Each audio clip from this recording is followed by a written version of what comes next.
The Legend of the Pineapple. Once upon a time, there was a woman who lived with her daughter, Pina, in a tiny hut in the village. They were poor, and the mother worked day and night to make both ends meet. No matter how hard she worked, though, she never got any help from her daughter. Pina was a lazy, spoiled kid who liked to play in the backyard all day. Whenever her mother asked for help around the house or tried to send her on an errand, she would always find an excuse by saying she can't find the object that was needed to complete that task. If her mother asked her to sweep the house, for example, she would say she couldn't find the broom, even if it was right there in front of her. Needless to say, her mother always ended up doing the work herself. One day, her mother became very ill. She called out Pina, who was as usual was playing in the backyard. Pina, Pina, come over here, anak. I am very sick. Can you cook some porridge for me, please? I am too weak to get up. Pina ignored her mother and continued to play. Pina, come over here this very instant or else. Pina's mother mustered all her strength just to say this, but it worked. Pina grudgingly stopped playing and went inside the house. She poked her head inside her mother's room. What do you want, Nanay? You really expect me to cook for you? That's too hard, protested Pina, pouting and stomping her feet. Pina, it is very simple. Just put some rice in a pot and add water. Once the water boils, let it simmer for a while.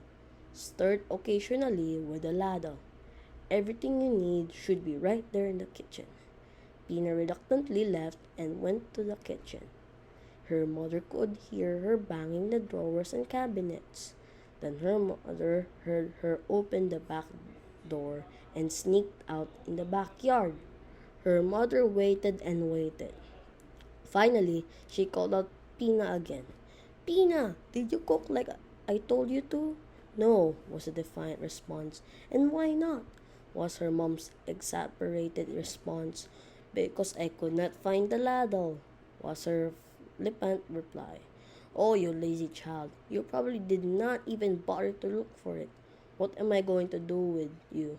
Here I am sick and I cannot count on you. Her mother wept bitterly in her anger.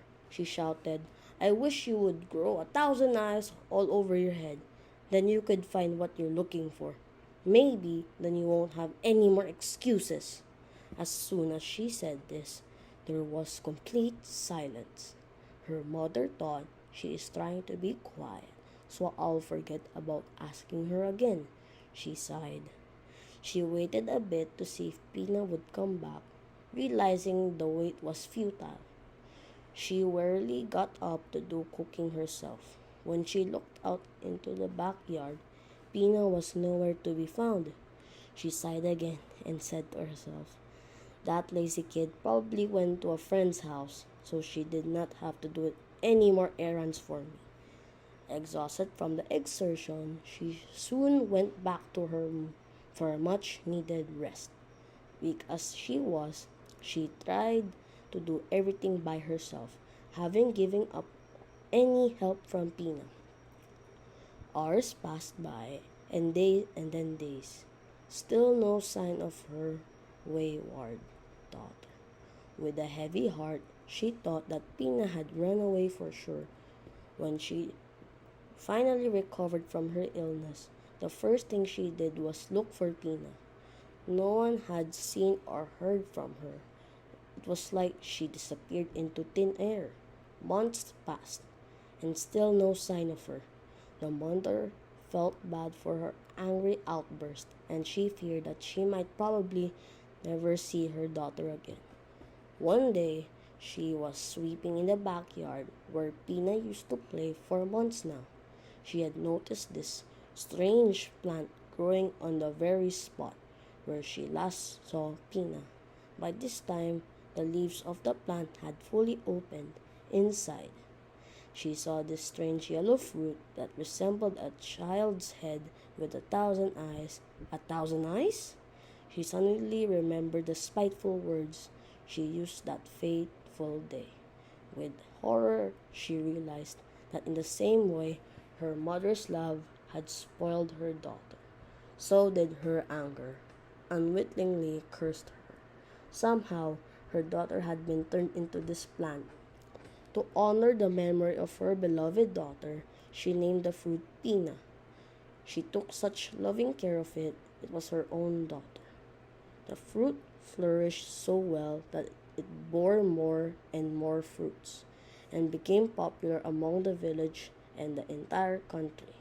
Its name later evolved to piña, or pineapple in English. That's how the pineapple came to be.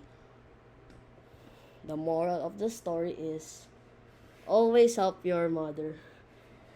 Always help your family. Yeah, always help your family. I hope you enjoyed listening to this story, and let's see you in the next video. Bye bye.